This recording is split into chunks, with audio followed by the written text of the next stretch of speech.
Assalamualaikum warahmatullahi wabarakatuh.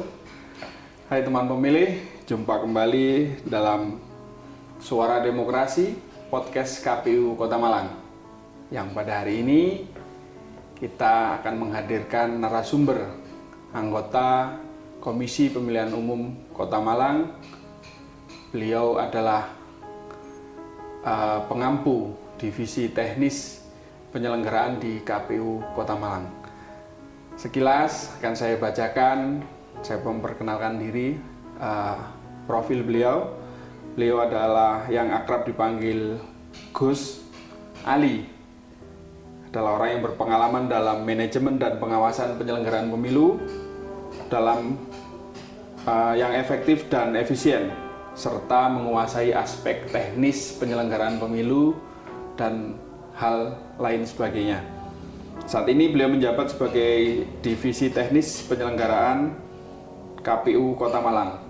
Beliau juga adalah seorang penulis dari beberapa buku, antara lain Salik One Love, Jalan Mahabbah di tahun 2019, dan Peran Bawaslu dalam Perspektif Undang-Undang Nomor 7 tahun 2017 di tahun 2022. Bagaimana kabarnya Gus hari ini? Alhamdulillah. Semoga senantiasa dalam lindungan Allah dan tetap istiqomah menjalankan ibadah puasa Ramadan ini. Pada kesempatan ini kita akan ulas terkait pemutahiran data partai politik yang baru saja kita lalui beberapa waktu yang lalu.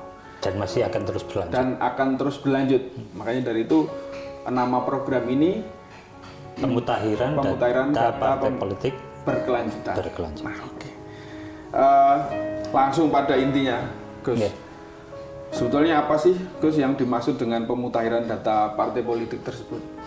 Tentu yang pertama adalah setiap partai politik itu tentu ada tahapannya. Pertama adalah pendaftaran, lalu pembaharuan. Kalau sudah didaftarkan maka pembaharuan. Setelah dipembarui ada verifikasi data dari kita, dari KPU, dan juga ada verifikasi faktual. Oleh KPU tentu saja. Maka itu yang pertama, itu aja. Berarti dalam pemutahiran data partai politik berkelanjutan ini pasti ada alat bantunya. Nah, tentu. Alat bantu itu yang biasa kita kenal dengan SIPOL.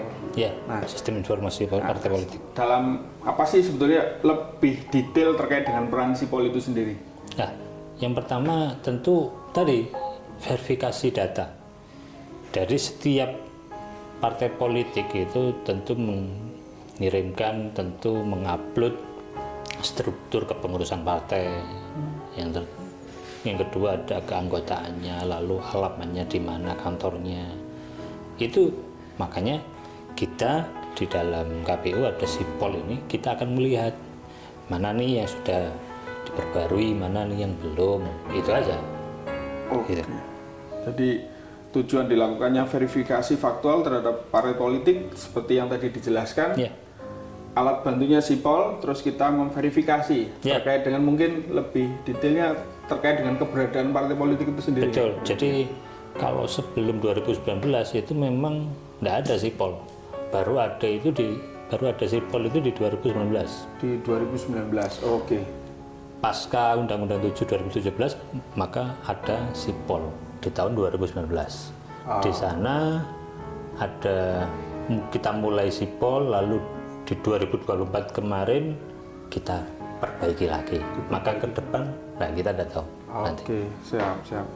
Terkait dengan verifikasi faktual tadi, apa sih yang dilakukan oleh KPU terhadap partai politik terkait dengan verifikasi? Tapi lebih detail, selain memverifikasi keberadaan partai, apa mungkin yang diverifikasi oleh KPU? Jadi saat verifikasi faktual kita KPU ini di tingkat KPU kota kabupaten itu memiliki tugas untuk bagaimana kita mengetahui partai politik ini di mana alamat kantornya, pengurusnya benar enggak, ada enggak. Kalau sudah di tahapan itu, yang kedua adalah anggotanya ada enggak, benar enggak anggotanya. Jangan-jangan hanya catatan saja. Makanya perlu ada faktualisasi. Oke. Itu aja sih. Iya. Sebenarnya itu. Masih sekitar verifikasi faktual terkait dengan keanggotaan. Apakah juga mensyaratkan keterwakilan perempuan seperti halnya organisasi-organisasi yang lain? Nah, jadi pasca keputusan MK tahun 2022 itu ada ketentuan itu. Bagaimana keterwakilan perempuan memang ada. Lah, itu kita jalankan sampai hari ini. Tapi itu masih di batasan kepengurusan keanggotaan partai politik. Belum sampai detail. Kita tunggu saja lah nanti. Undang-undang ke depan seperti namun apa. Aturan itu tetap berlaku ya? Masih berlaku sampai dengan hari ini. Sebelum adanya pergantian undang-undang. Berarti masih mensyaratkan persentase daripada kepengurusan tersebut? Ya masih dalam rangka kita menjalankan keputusan KPU RI pasca ada Undang-Undang 2017, Undang-Undang 7 2017, lalu ada keputusan KPU RI, yaitu yang kita jalankan sampai detik ini. Sampai dengan hari ini. Betul.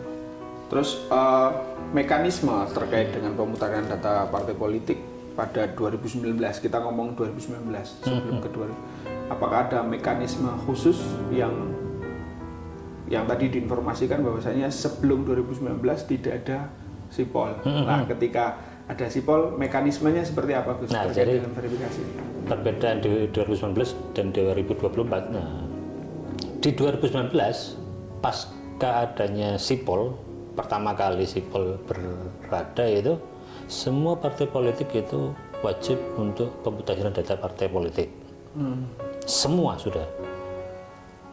Tapi untuk di 2024 pasca keputusan MK ada perubahan bahwa yang melakukan pemutahiran data partai politik ini yang sudah parliamentary threshold, sudah menembus batas PT, ambang batasnya, itu tidak perlu dilakukan pemutahiran data partai politik. Jadi hanya untuk yang baru-baru saja atau yang belum nyampe di ambang batas parliamentary threshold. Itu yang kita pemutahiran data partai politik. Oke. Berarti terkait dengan perbedaannya di situ aja. Iya. 2019 semua diwajibkan untuk verifikasi. Semua wajib. Namun di 2024 ada perubahannya tadi. Teruntuk yang tidak memenuhi ambang batas dan parliamentary threshold dan partai politik baru. Ya. Oke. Jadi itu sekaligus menjawab pertanyaan perbedaan utama pemutahiran data di 2019 maupun di 2024. Mengapa sih sebetulnya hal yang mendasar terjadinya perubahan mekanisme tersebut? 2019 semua, 2024 hanya mereka yang tidak memenuhi ambang batas partai PT dan partai politik baru. Ya tentu dasarnya karena adanya putusan Mahkamah Konstitusi itu tadi, maka kita akhirnya di KPU RI mengeluarkan pedoman teknis terbaru juga, itu di nomor 563. Di sana menyebutkan ada pedoman teknis bagaimana pemutahiran data partai politik yang akan dilakukan oleh KPU di jajarannya. Maka perubahannya di sana. Siap. Berarti sebelum perhelatan pemilu ke depan, dasar yang dipakai KPU untuk pemutahiran data partai politik masih menggunakan acuan yang terakhir di 2024 berarti? Ya, sampai hari ini yang terbaru itu di Surat Dinas Ketua KPU RI tahun 2025 itu ada di nomor 1988 tentang pemutahiran data partai politik berkelanjutan. Nah, itu akhirnya kita jadikan dasar. Sebelum-sebelumnya tentu masih sama di tahun 2024 kemarin, pemutahiran data partai politik dasarnya sama. Apa itu? Yang pertama jelas Undang-Undang 7 2017. Yang kedua Undang-Undang Partai Politik nomor 2. Nah, yang ketiga terkait dengan keputusan-keputusan KPU RI aja. Dari lingkup Kota Malang sendiri, pasca adanya surat dari KPU, surat dinas ini, per tahun 2025 kita melihat sampai semester akhir 2025 saja itu sudah ada yang melaporkan dan sudah kita share di laman resmi KPU Kota Malang. Siapa saja yang sudah pemutakhiran data partai politik dan mana partai politik yang belum melaksanakan pemutakhiran data partai politik. Karena di setiap tahun itu ada 2 semester. 2 semester. Oke. 2 semester pelaporan, 2 semester pemutakhiran. Berarti Artinya dalam 1 tahun hanya ada 2 2 waktu. kali pemutakhiran. Ya, hanya ada 2 waktu. Kapan itu? Yang pertama, semester pertama 3 hari sebelum akhir bulan Juni. 3 hari sebelum akhir bulan Juni. Oke. Dan yang terakhir 3 hari sebelum bulan Desember. Berarti di semester 1 di tanggal 27 Juni. Nah, kurang lebih 27. Di semester 2 nanti di tanggal 28 Desember maksimal di setiap tahunnya. Ya. Nah, ini tadi ngomong yang sudah pemutakhiran dan yang belum. Apakah ada perlakuan khusus buat mereka yang belum memutakhirkan datanya? Apakah ada sanksi umpamanya atau gimana?